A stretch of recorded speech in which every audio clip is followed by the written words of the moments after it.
And thank you, virtual audience, for being with us again. This is Teresa Merriweather Rock. I serve here at Alabama A&M University as professor of public administration and also in the role of executive director for the Center for Entrepreneurship, Innovation, and Economic Development. So it's a pleasure to extend our conversation today with three very fine subject matter experts. Our topic today is very key, very impactful, very timely. What works to access capital and achieve equity and inclusion in opportunity zones for MBEs, veterans, and HBCUs. We have among our subject matter experts Mr. J.R. Baggerty, who's Senior Advisor for Capital Access and Global Markets, Certified Blockchain Specialist, Export, Trade Finance, Venture Capital, Minority Business Development Agency with the U.S. Department of Commerce. Welcome, Mr. Baggerty. Again, I know that you've been with us for a very long time, and we appreciate your sustained support. Always a pleasure to participate. Absolutely. We also have with us Mr. Zach Dushino, with the who's an administrator with the Farm Service Agency with the Department of Agriculture. Sir, it is a pleasure to welcome you to Alabama A&M on a virtual basis and to have you join with us today to discuss these very important issues. Good to be here. Looking forward to the conversation. Absolutely, thank you. And next we have Tan Nugent, who's president of New Win Enterprises, Inc. And so again, thank you, Mr. Nugent, for being here with us. My pleasure. We're going to start our conversation, just kind of jump right in and talk to us about what you are doing within your agency, what is on your agenda, and how might we collectively and very impactfully help you to move forward with the work that you're doing. I heard a very long time ago that it takes a village. And I certainly believe that. So let's begin our conversation, Mr. Nugent. Oh, absolutely. So first of all, thank you all for allowing me to be here today. I believe I'm representing entrepreneurs and innovators in this space. I started my company over 15 years ago, New Win Enterprises, and we originally, we were the innovators in wireless technology, where we develop the technology that allows you to watch videos and movies and TV on your phone. So I apologize for any parents that hate me. We also, we moved from that platform to continue to expand the wireless world. But I will tell you, 8 years ago, at the birth of my daughter, I started to think about what kind of world I would leave behind her, or what kind of world would exist for her. And my attention pivoted from wireless tech to climate technology. And during the last 8 years, I've really just kind of threw myself into learning about climate change and about the needs, innovative needs in this space to help us mitigate all of the effects of climate change on our economy, on our communities, on our health, et cetera. And so since then, what we've been able to discover is a place for our company to play with food waste, to put our innovative thoughts around how to better manage food waste. So we have a technology that can process food waste and turn it into a high nutrient compost through accelerating what nature does already in the decomposition process. And what we've done with that idea is we've packaged it up into a nice clean box, creates food processing centers. And luckily, we've been able to find both the private and public sector that has an enormous interest in promoting this type of technology and deploying it across the US. So as I sit here, I'm really grateful for the other participants because they represent those parts of my strategy, both the public and private interest in making sure that technologies like this are funded. Okay, great. Mr. Baggedy, would you like to add to the conversation, and we can just Sure. kind of jump right in? Yeah. Here at MBDA, for those that don't know who we are a specialty agency under the Department of Commerce tasked with helping minorities companies grow in size and scale, both domestic and international. Our signature programs are basically access to capital, which I lead, access to contracts, and access to global markets. I would be remiss if I didn't give a special shout out to Keith Moore and KDM Associates for the summit. And Keith also leads our one of our flagship business centers, the Federal Procurement Center, which is going to be involved in a lot of new things this year.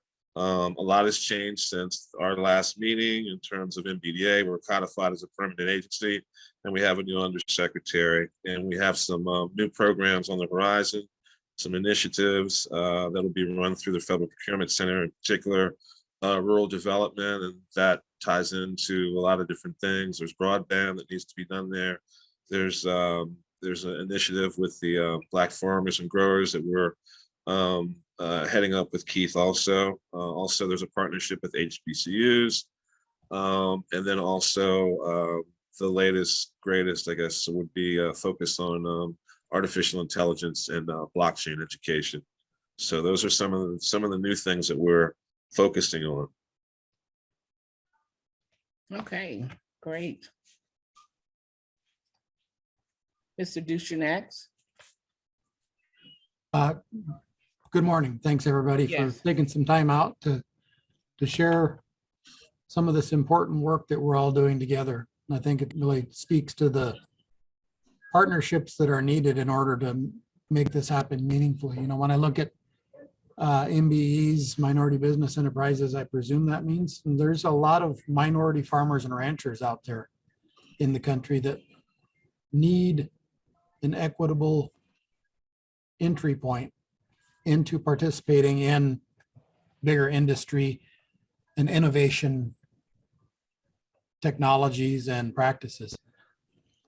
What my role here is at the Farm Service Agency is to ensure that we're delivering the subsidy payments, the disaster payments, the safety net programs that we offer equitably to those minority producers, along with the veterans, women, other historically underserved groups. Critical to the work that we do, though, is finance. And I firmly believe that the best way to stifle innovation is to limit access to the finance that's needed and have proscriptive and restrictive terms on that finance. We have effectively the best deal in the country for ag finance. We do 40-year real estate notes, which I think should be the norm instead of the exception.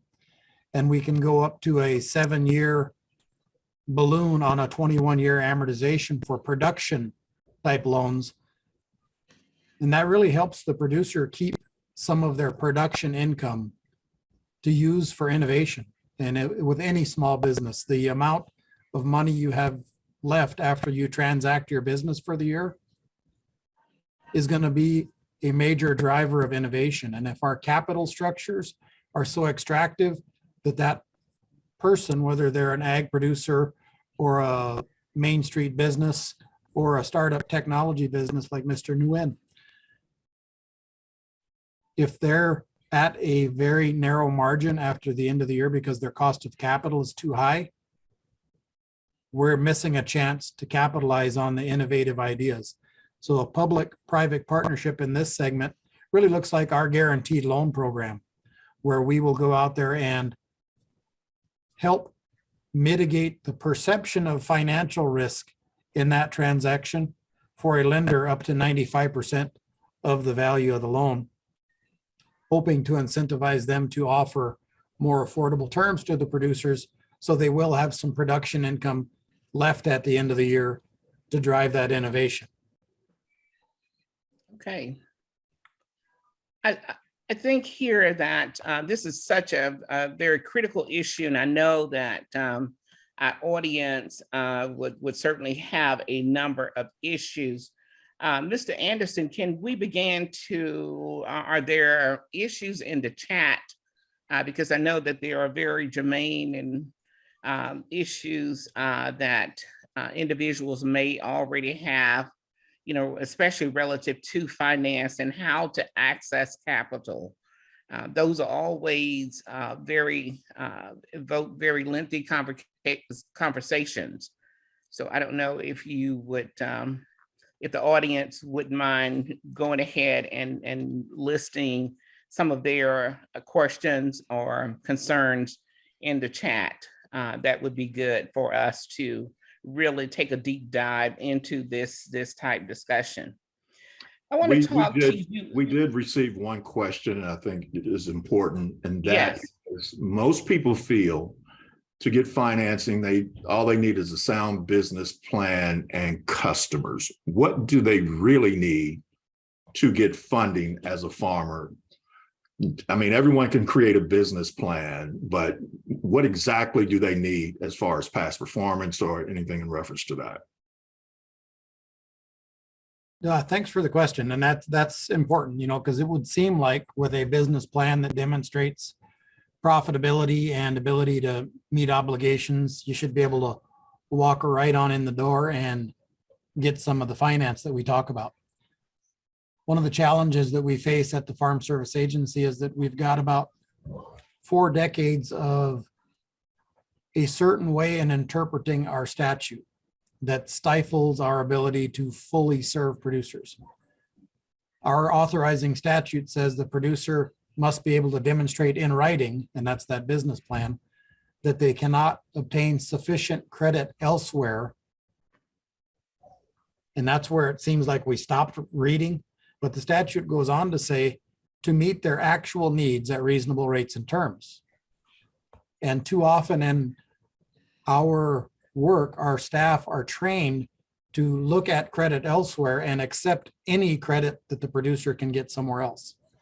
So what's really critical, if a producer needs to be able to demonstrate and articulate in that business plan why they need the terms that we specifically have to offer, instead of, hey, I need $250,000 for this plan, and yeah, I can grind it out and I can make it work with an off-farm income if I go get 8% capital from my local lender with a guarantee. But if I have 3 3/4% capital, I can devote more of my time and my energy and my innovation to my project, to my operation. I'll have that income around to diversify my production, to maybe value add to my production. To be able to articulate the importance of our particular type of financing is critical in getting in the door the way we currently operate. We're working on broadening that and working on conversations with our friends in the lending industry, how we can help guide them to our better approach, because I believe our approach is better. Rewind back to the credit elsewhere approach that we've taken. That by definition forces us to serve only the most economically vulnerable producers in the country, those that can't get credit elsewhere. And even though that's who we serve, in one of the industries that is more fraught with real risk than any of the others, we have a very low default rate, and we actually make money for the taxpayer in our real estate investments. To me, that's an indicator that we should be doing more of that, or more of that type of financing, if we're going to guarantee it. Those are some connections that we're still trying to bridge. Okay. And before we hear from our other panelists, can you talk briefly about how headquarters work with your regional and state offices, and how people may be able to better contact you and to get the kind of responses that they may need? Certainly. So we at the headquarters office oversee a network of 2,100 county offices that deliver all of our programs and services, not just the farm loan programs. And if you're a farmer or a rancher or a producer or a forester, or even thinking about urban ag, reach out to your local county office. We've got a county office locator on the website. Give them a call, let them know that the administrator sent you. And feel free to reach out to me as well. My phone number and email will be in the chat before we're done here. Reach out to your local office. They're going to be your best source of information for the type of things that are going on already in your locality. But if you're trying to do something that's out there on the fringe, innovative, maybe different than what anybody else is doing, understand that it might be the first time they've seen that, and they've been indoctrinated in a way of doing business that is not necessarily by definition inclusive. So you may need to be willing to elevate that conversation and give me a call and leverage help from the national office. Okay, thank you. So if we can have our other two panelists to take a stab at that question. And I see that there's another question in the chat as well. But before we move to the other question, please, if we can hear from the other two subject matter experts here. Okay, I'll jump in. Yes, please. The scenario that you described is kind of common, not only for this particular industry, but other industries as well. We see it all the time at MBDA because we don't have loan programs. We're really dependent upon quality financial partners that share our vision and that can help finance some of these deals. But in terms of the whole capital access argument or the whole scenario, I mean, there's one thing about where do I find the money, and the other part is how do I apply to get for it?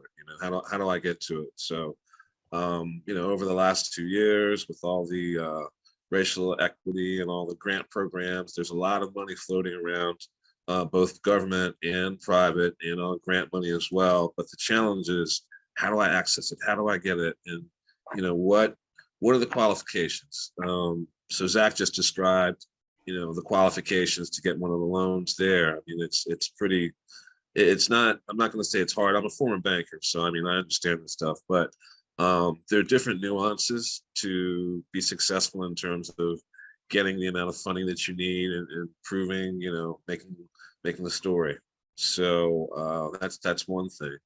But again, being knowledgeable, knowing where to get the money and not just, going to a commercial bank. There's other specialty lenders that are active in the space. And then most importantly is the cost of capital. How much is it going to cost? If I have to pay X amount of percentage or 8 or 9%, and then my profit margin after that is only like 1% or something, then it's pretty thin. You really don't have much room for any sort of other expenses. So cost of capital is definitely one thing to consider as well. Okay. In your capacity as senior advisor for capital access, you are working across the nation within regions. So within these regions, are your team members having listening sessions, working with communities, working with HBCUs, working with MBEs? All of the above. Okay. So you may want to talk about that a bit, because that is very important. Sure. For small communities. So I mentioned we're going to have a rollout of this new rural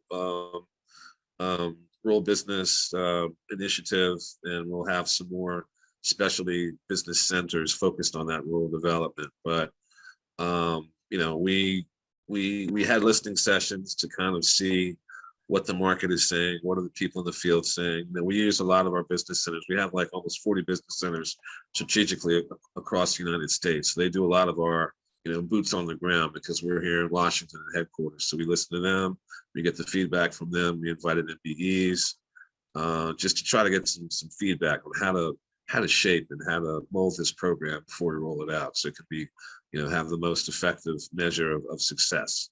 So like I said, listening sessions, other things as well, help us kind of shape. And then obviously there's the direction of the administration, what their administration priorities are. So those two kind of fall in line with each other. Okay, thank you. Mr. Nugent. Yeah, so with regards to the last question, I just want to say that both Mr. Baggedy and Mr. Ducheneau had poignant statements in response. And let me tell you how it impacts me as an innovator. You know, our technology, our output is a high nutrient fertilizer.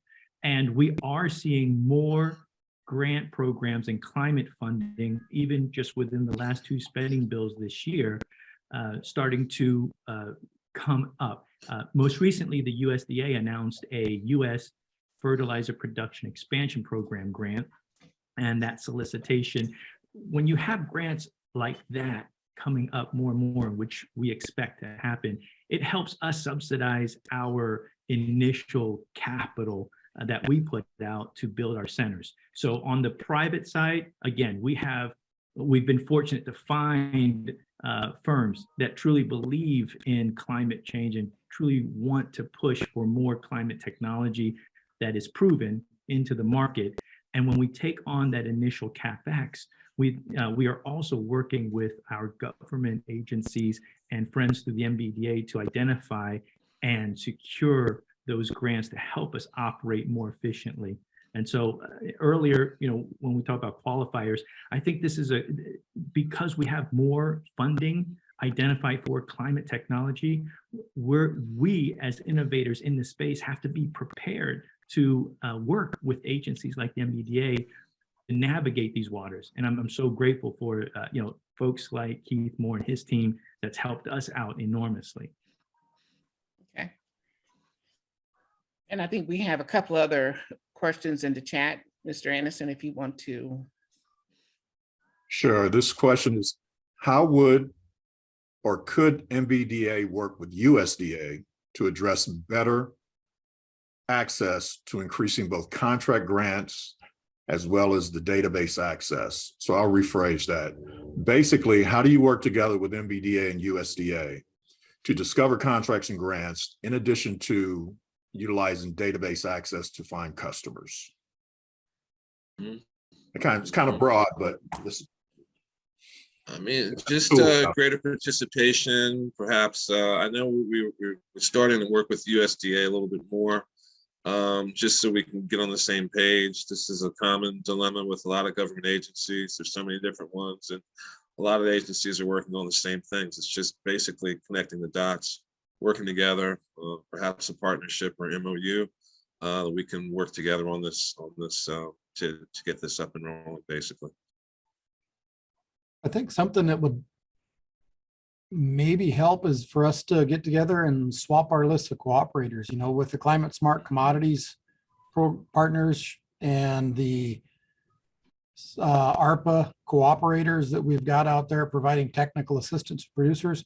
We've really broadened our network, and our vision of this is to stand up that capacity in the communities that represent those stakeholders so that they can capitalize on a nationwide network of knowledge where we're cross-training folks across industries, across racial and ethnic groups, across diverse production practices, to be aware of what is out there with regard to climate smart commodities, more and better markets, all of our administration initiatives.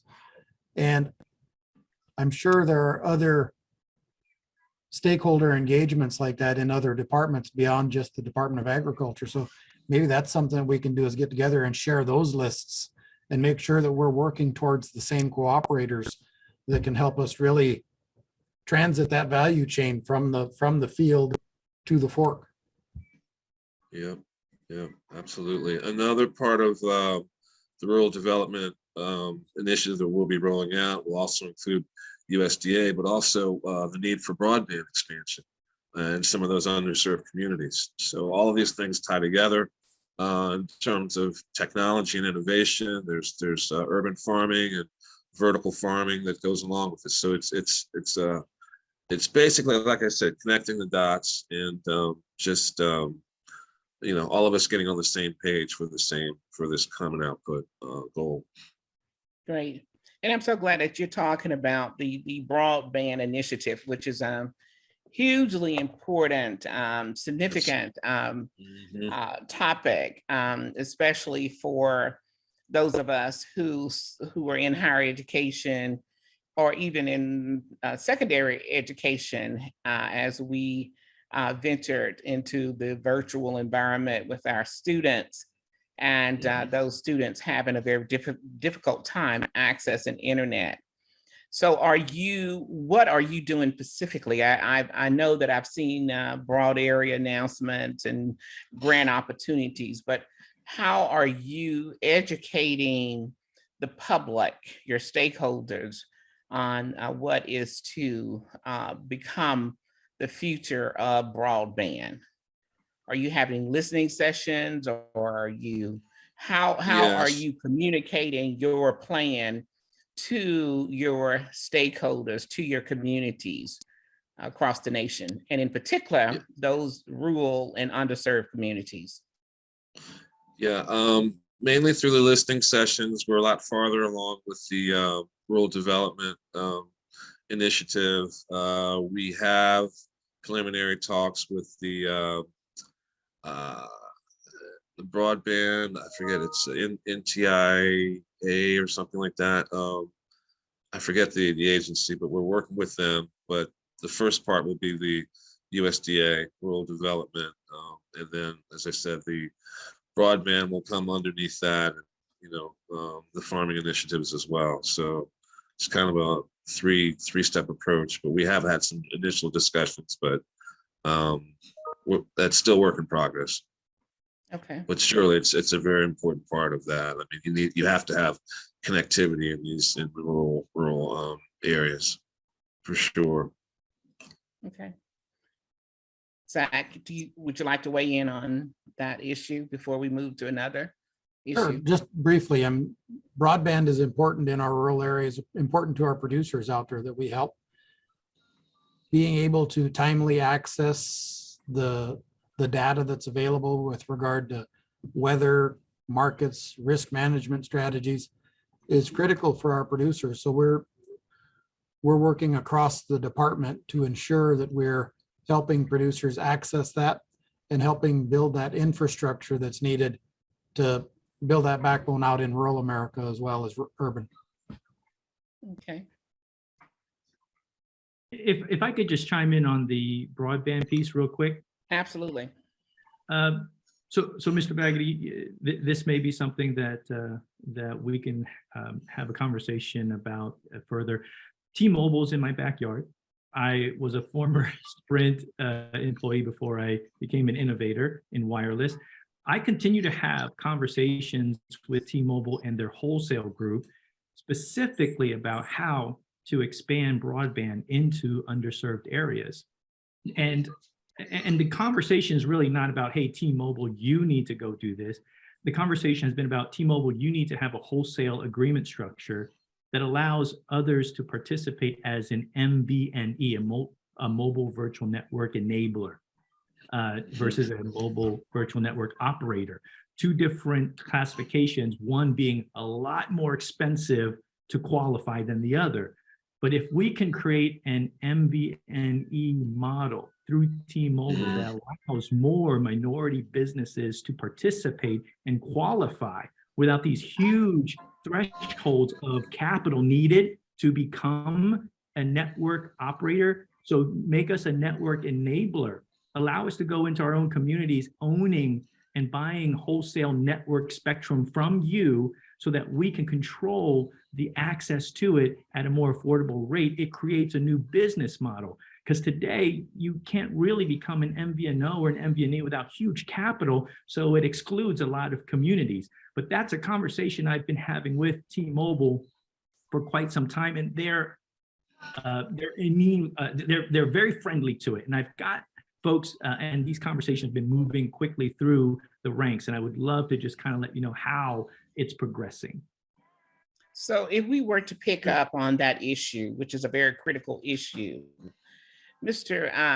Baggedy, how do you see the Department of Commerce really playing into this? Or playing into the narrative here, because this sounds like a game changer for MBEs and small businesses, and also for HBCUs and other minority serving institutions.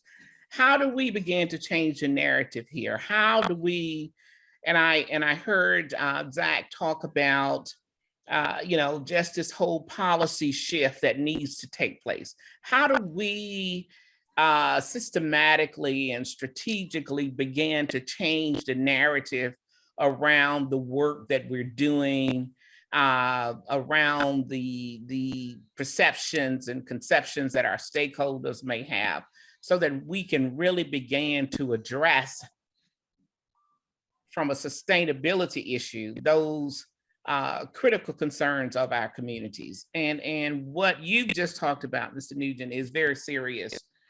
How do we begin to do that? And I know that you've had the listening sessions. You may want to talk about what are some of those issues that are emanating from your listening sessions.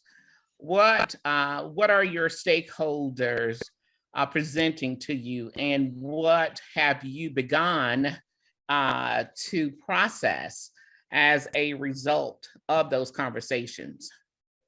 If you would like to share that with us, please.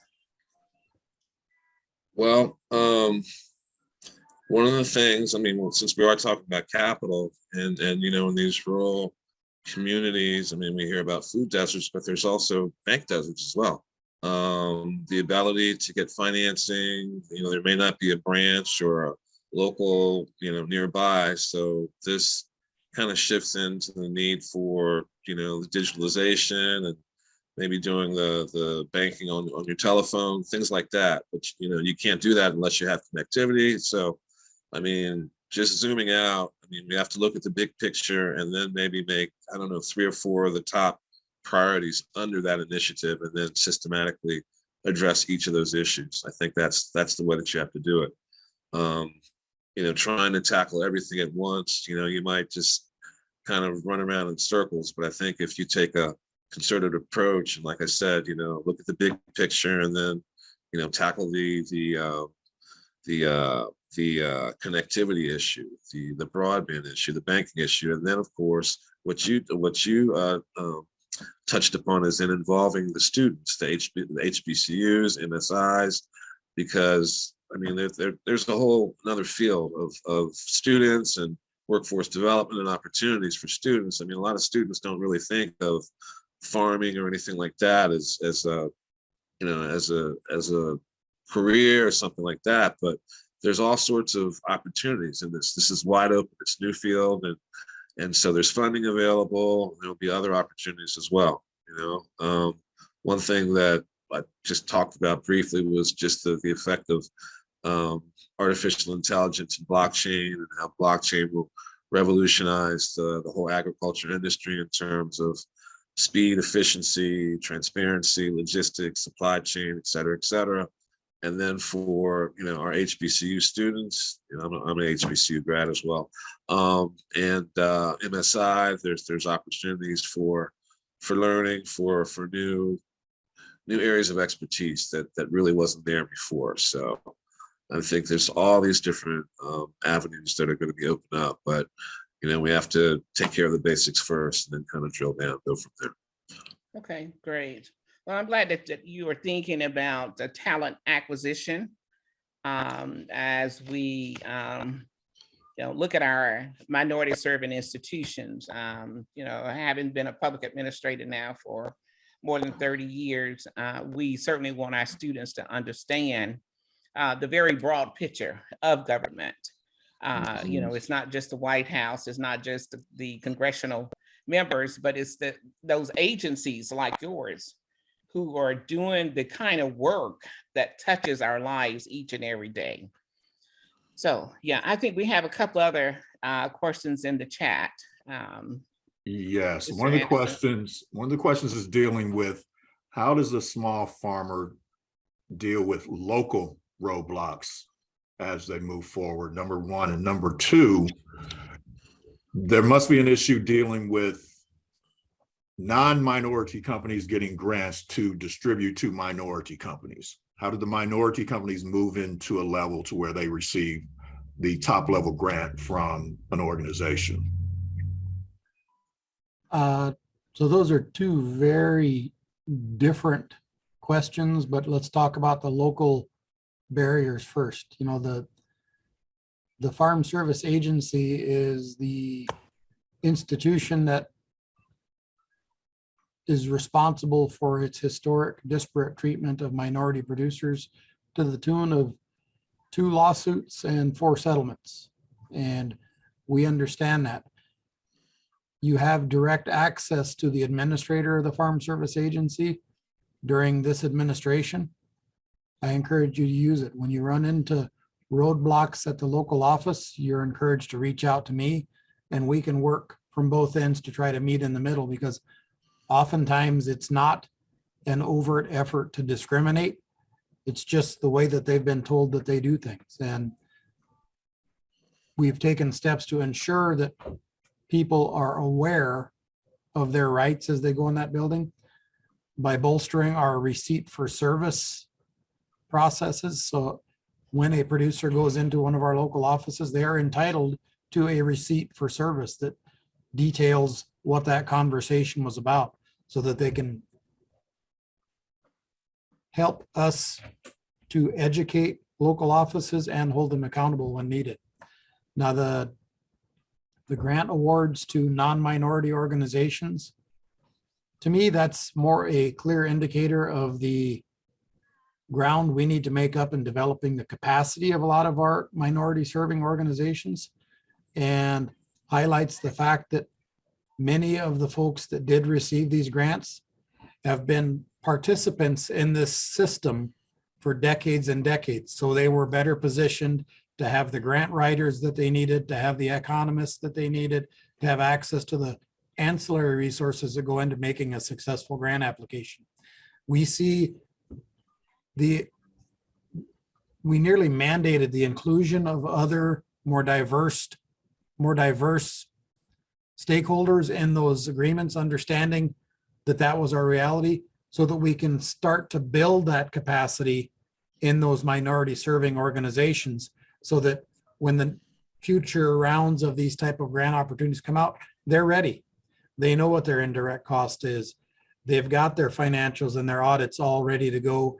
They've been successful in getting their SAMs and DUNS registration, all of the things that the bigger organizations have just innately known from a legacy of being able to have that opportunity versus the smaller ones. And again, those cooperators that we're standing up, not just in the competitive programs, but in the non-competitive cooperative agreements that we pushed out the door last year, those are critical. Find a cooperator, engage with them. They will have a broader base of knowledge, because we're being intentional about developing that capacity in those cooperators. And your cooperators serve as your PTAC type programs, and they are located within each municipality, within each state. How are they? That's a really good located? question, Teresa. And our cooperators are more based on the stakeholder groups. I'll give you a few examples. The National Latino Farmers and Ranchers Trade Association, the National Young Farmers Coalition, the National Farmer Veteran Coalition, World Market, the Federation of Southern Cooperatives, National Black Growers Council, National Black Farmers Association, Intertribal Agriculture Council, Rural Coalition. So it's more about folks that have similar values or similar production practices than it is about geographic location. And one of the things that all of those organizations have is in common is that they have bigger than a local, more often a multi-regional footprint, and have had a mission that's oftentimes outstripped their resources, and we're looking to resource that mission more appropriately. Okay. We have a list of all of those cooperators on our website, incidentally, if you'd like to jump on there and check it out.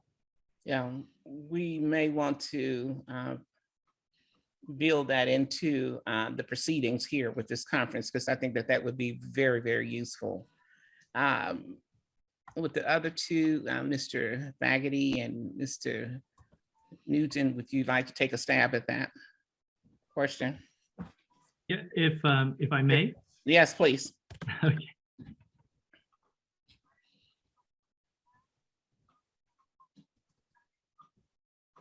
You may be frozen. Yeah. Okay, Mr. Baggety, while we're trying to Sure. remedy the problem. We see some of those similar impediments in just regular contracting. Smaller companies can't compete with the larger ones. They get shut out, or the prime contractor, maybe might get a smaller sub in there, and they don't pay them on time, or it's just hard to break that. So sometimes with the farmers, maybe a conglomeration, or some of these trade associations can get together, and that way it's not just one company, it's a conglomeration of several companies together, which might be better. But those problems still exist, and it's, especially in the farming industry, it's kind of old boys network, where select few companies have been in this business for a long time.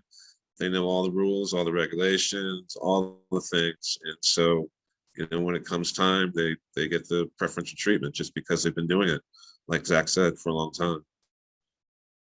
Okay. Your work around export trade finance. Yeah. Yeah, let's talk about that just briefly before we take another question from the audience here. Sure. Yeah.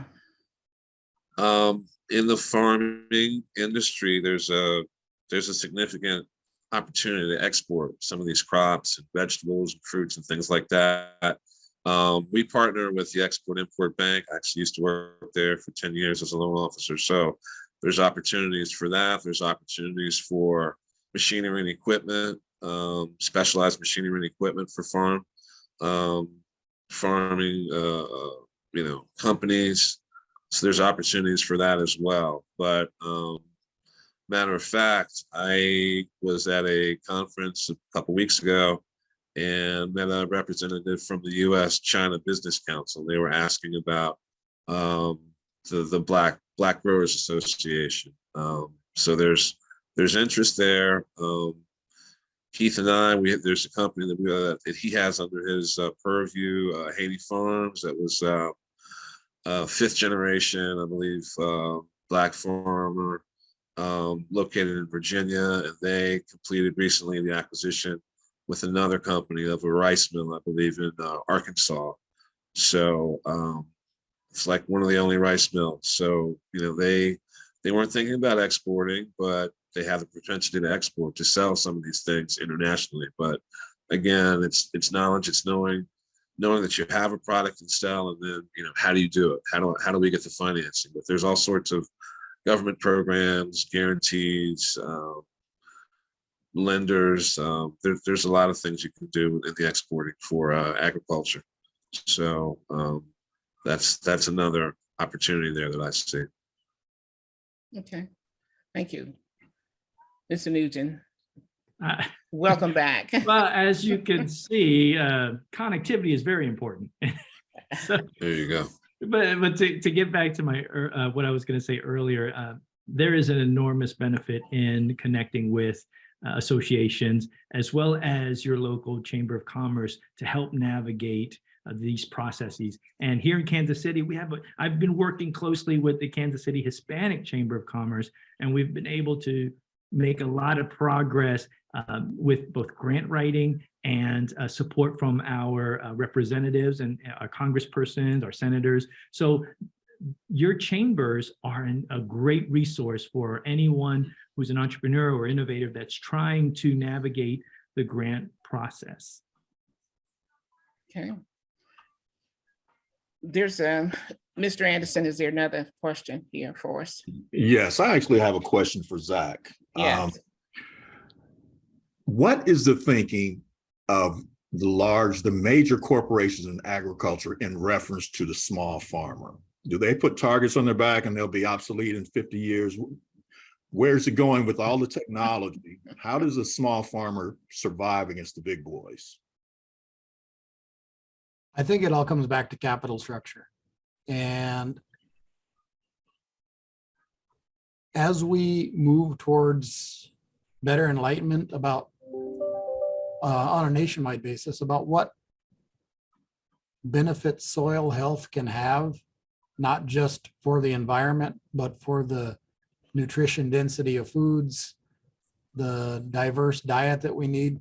As we look at food as a matter of national security, we're going to realize that if that food system is overwhelmingly controlled by international conglomerate companies, we've got a weakness there. We need to keep that at the small farm, the family farm level, and do more production there and enable those producers to be more of a stakeholder in the food value chain. You know, we've got the ongoing impacts of Putin's war in the Ukraine that we see from the farm gate all the way into the grocery store. But imagine, if you will, that war was between Brazil and Argentina.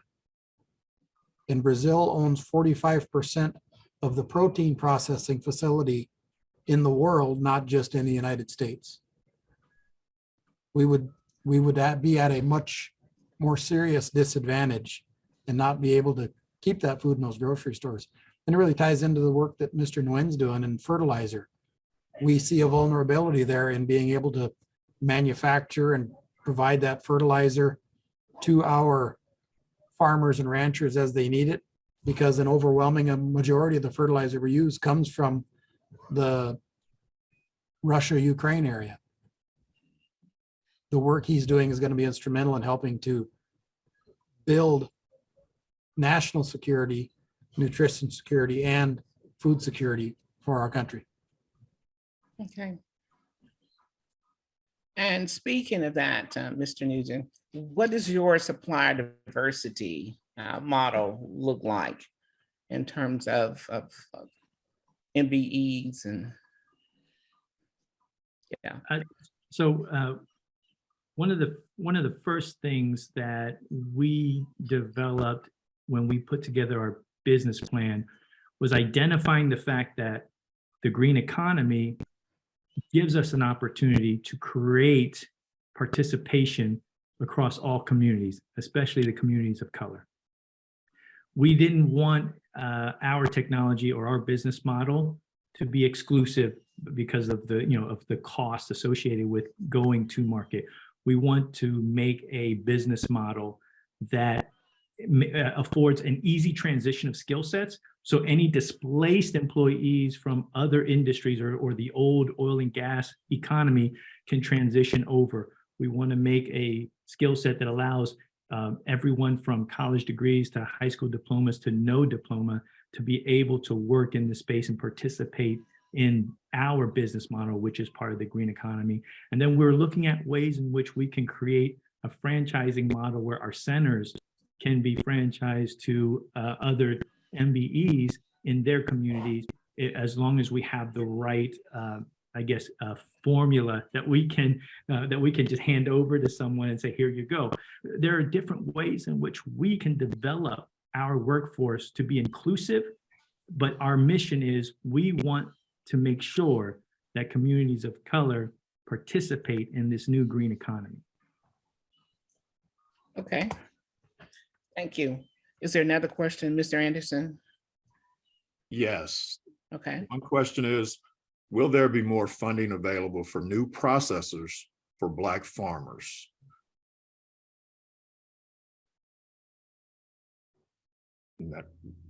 Yeah, as part of the ongoing effort in equity and again, the work we're doing with cooperators is going to meaningfully increase Black farmers' capacity to more equitably participate. That's really the fundamental rationale for the entire equity movement that we're engaging in here in this administration.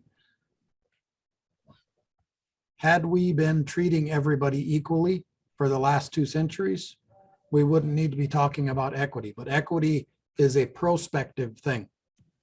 And we need to ensure that the Black farmers, the American Indian farmers, the other historically underserved farmers have improved opportunities, and maybe even contemplate having programs that are built differently to accommodate their needs, instead of just carving out a set aside of funding and then saying, oh, by the way, we set this money aside, you come in the front door just like everybody else. Equity might not look like that moving forward, but we hope with the work that we're doing through our cooperators and by incentivizing and promoting collaboration with those companies that are participating and are securing those grants, participation with minority groups will start to build that capacity so that they can be right there at the table with everybody else. Okay.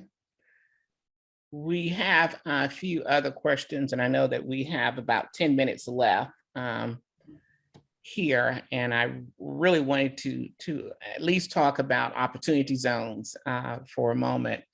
But let's dive into some of these issues, questions that have been raised by our audience. Can you all? Yeah, that was all the questions. Okay, that's all the questions. Okay. I wanted everyone to know that all of the attendees, please visit the speakers section of the Whova app, and you'll be able to communicate directly with the speakers throughout the sessions. Okay, great. So for the next few moments, let's talk about opportunity zones and what each of your organizations and Mr. Nugent, from a private perspective, public-private perspective, how you are playing in this space. Opportunity zones. Yes. Opportunity zones are, they're an incredible part of expanding our sites. We want to take a look at locations where we can place our food waste recycling and distribution centers in opportunity zones, as well as in communities where we can reinvest our proceeds back into that community for development. We absolutely believe that if we reinvest in the communities we serve, that we'll get buy-in for a process that is still unfamiliar. We're asking people to put their food waste somewhere else, and in order to get them to buy in, we want to be part of that community. So wherever we go, including the opportunity zones, we want to reinvest in that community to get that buy-in. Okay. Mr. Backety, I know that. Sure. In BDA, we were very active when the Opportunity Zone law first came out. We did a series of road shows all around the country. But you know, the bottom line is that opportunity zones present a great opportunity to lure investors into, you know, these underserved markets that can basically some of that money that comes in can be, you know, part of the catalyst that drives all of this development in terms of these underserved markets. So a combination of, you know, public money, government money, funding, grants, and then the private sector money that coming in from the opportunity zone investors, definitely, like I said, can be the catalyst to, you know, build out some of these underserved communities and accomplish some of these, you know, programs that we're seeking to complete here. Okay. Zach, in terms of our 1890s and 1862s institutions, most of them are located within opportunity zones. What plans does your agency have to influence the participation in the realization in the kinds of resources that could be brought about? One of the things that we're doing here at the Farm Service Agency is we're drawing from those institutions for the next wave of employees. We really believe that we're not going to make up the ground that we need to with regard to equity until our workforce is more representative of those minority populations that we're hoping to serve. Another thing that we really focus a lot on is ensuring that there is some capital in those communities where the opportunity zones are located, whether that's through our farm program subsidies, our safety net, or our improved finance. Because the reality is an opportunity zone, like a cooperative, like an LLC, they're all simply words on a piece of paper unless there's some capital resource to go along with it. In a lot of our underserved communities, we advocate for cooperatives. Well, if a cooperative doesn't have producers that have some equity to contribute, they're literally no better than the piece of paper that they signed to join. So we've got to make sure that producers have some income that they have at their disposal to devote towards some of these solutions in that circumstance and in opportunity zones writ large. Okay, great. So we have about 5 minutes left, or about 3 minutes left, because we want to wrap up here. Are there any closing remarks that you may offer? I'll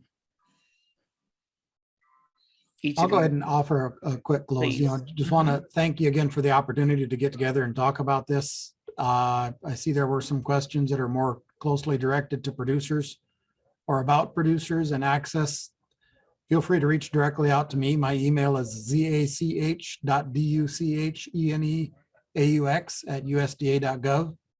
And my phone number is 202-941-4675. Feel free to call me or email me anytime.